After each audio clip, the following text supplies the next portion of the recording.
I'm a scientist and a hypnotist, and I'm really into hypnotism. I believe hypnotism can help sick people while they're in a kind of sleep. Some people have physical illnesses, and others have issues with their minds.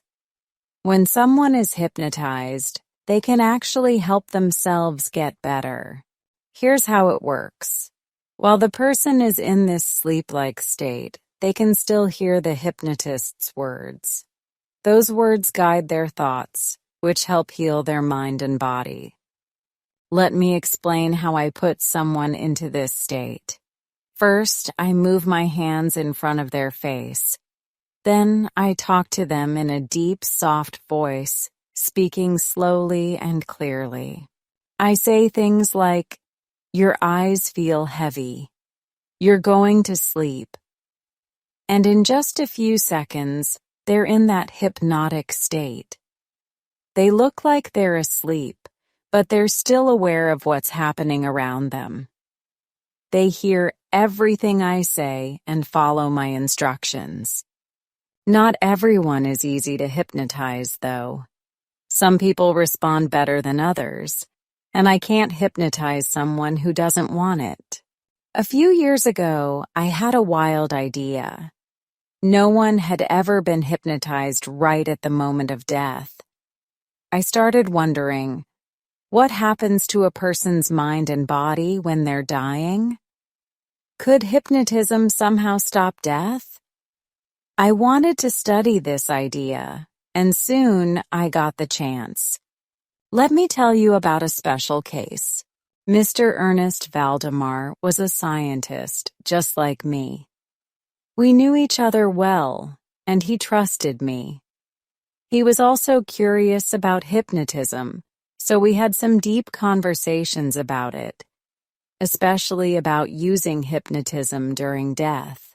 Unfortunately, Mr. Valdemar was very sick. He had a lung disease and didn't have much time left. He was terrified of dying and didn't want to go through a painful death.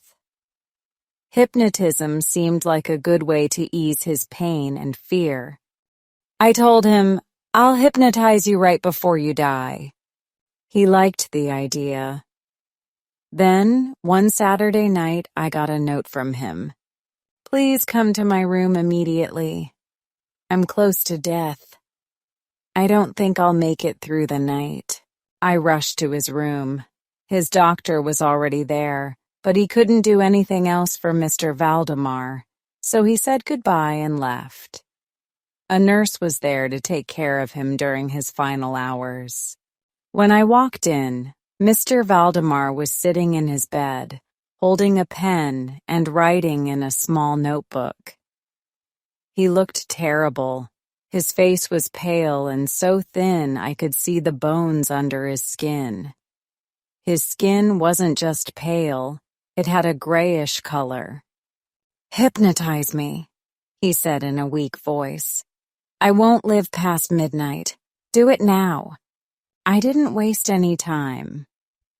I started moving my hands in front of his face, just like I always do. I didn't even need to say a word. His eyes shut immediately, and he slipped into the hypnotic state effortlessly. The nurse and I laid him flat on the bed. He was barely alive, breathing so slowly that I had to hold a mirror to his lips to check. His faint breath fogged up the mirror, so I knew he was still hanging on, but just barely. I asked, "Mr. Valdemar, are you asleep?" "Yes," he answered in a weak voice. "Don't wake me, I'm dying." A few minutes later, I asked him the same question. "Mr. Valdemar, are you asleep?" Mr. Valdemar gave me the same answer again. "Yes," he said. "Don't wake me, I'm dying." Then something strange happened. His eyes opened a little, but I could only see the white parts. His lips twitched, showing his teeth, and then his mouth opened wide. That's when I noticed his tongue. it had turned black. Suddenly, all the air rushed out of his body, and he went completely still. I was sure he was dead. His arms and legs were ice cold, he wasn't breathing, and his heart had stopped. But then, to my shock, he spoke. The voice didn't come from his mouth, but seemed to come from deep inside his body. "I've been sleeping, but now I'm dead," said Mr. Valdemar. After that, he didn't move or change at all. He was dead, but also not dead. The nurse gently closed his mouth. Could he still be alive somehow? I spoke to him again, hoping for a response. It seemed like he might have tried to answer, but he couldn't. The next morning, his doctor came back to check on him. After examining Mr. Valdemar, the doctor looked puzzled and said, "I can't sign the death certificate. I don't think he's completely dead. Don't put him in a coffin or bury him in a tomb. Wait another day."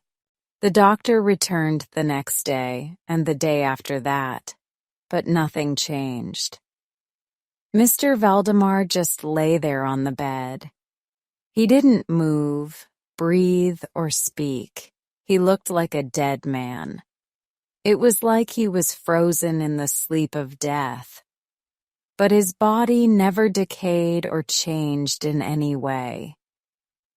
The doctor told me, "Let me know when his body starts to decay. His skin and flesh will turn black and rot.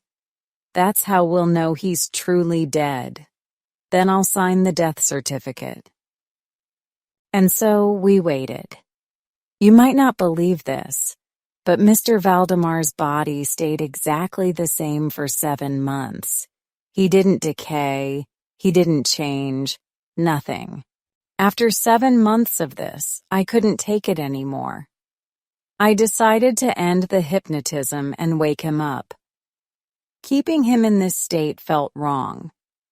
I stood by his bed, moved my hands in front of his face, and spoke loudly and clearly. "You will wake up," I said. For a moment, I thought I saw his eyes move, as if he were trying to open them. Then something horrifying happened. A yellow liquid started oozing out of his ears. "Mr. Valdemar," I said, trying to stay calm. "How do you feel? Can you speak?" Did the patient move? Maybe his hands twitched, but I couldn't tell for sure. What I could tell was that I clearly heard his voice. It came from deep within his body, and it was urgent. "Quick, either put me back to sleep or wake me up. Do it now. I'm telling you, I'm dead."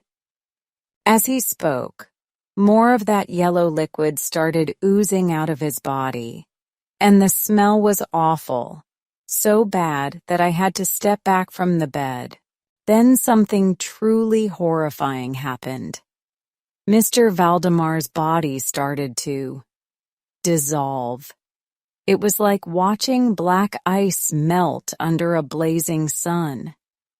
His whole body turned into a disgusting yellow liquid that stank horribly.